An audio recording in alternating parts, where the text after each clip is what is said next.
আমুদি মাছের পাতুরি তোমরা কখনো ট্রাই করেছো? যদি না করে থাকো আমি বলবো একবার অন্তত ট্রাই করে দেখো।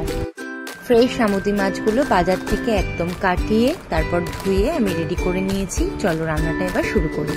পেঁয়াজ, আদা, রসুন আর কাঁচা লঙ্কা, ধনেপাতা এই দিয়েই আমার রান্নাটা হবে। তো পেঁয়াজ কুচিয়ে নিয়েছি, রসুন ছাড়িয়ে নিয়েছি, আদাও একটু কুচিয়ে নিয়েছি।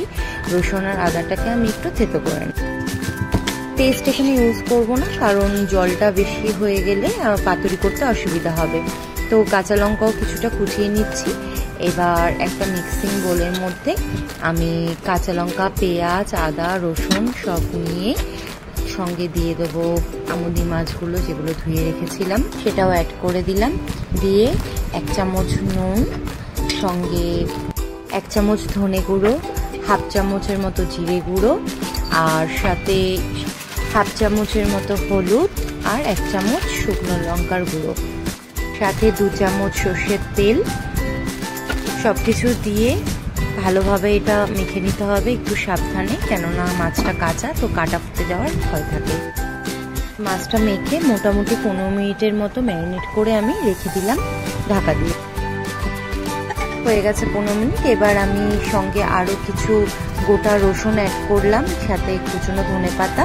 রসুন একটু এই রান্নাটাতে বেশি লাগবে, কেননা এই ধরনের কাঁচা মাছ রান্না করলে একটু আষ্টে গন্ধ বেরোনোর চান্স থাকে, তার জন্য রসুনটা একটু বেশি পরিমাণে দিলে কিন্তু সেই ভয়টা আর থাকে না। কলা পাতাগুলো আমি একটু আগুনে সেঁকে নিয়েছিলাম যাতে নরম হয়ে যায়, আমার যাতে ভাজ করতে সুবিধা হয়। এবার মাঝখানে আমি ম্যারিনেট করা মাছটা দিয়ে দিলাম, দিয়ে আমি এটা ভাজ করে নিচ্ছি সুন্দরভাবে। এটা না বাঁধলেও চলে, তোমরা চাইলে সুতো দিয়ে বেঁধেও নিতে পারো।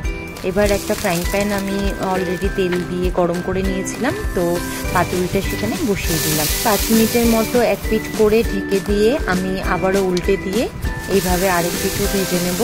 হালকা আছে করতে হবে, মোটামুটি 15 মিনিটের মতো সময় নেবে। দেখো আমার পাতুরি কিন্তু রেডি হয়ে গেছে। তো আমি এটা দেখিয়ে দিচ্ছি তোমাদের কিরকম হয়েছে দেখতে। এই পাতুরি খোলার সাথে সাথে এত সুন্দর একটা গন্ধ বেরোয়। দেখো মাছগুলো কিন্তু একদম কুক হয়ে গেছে।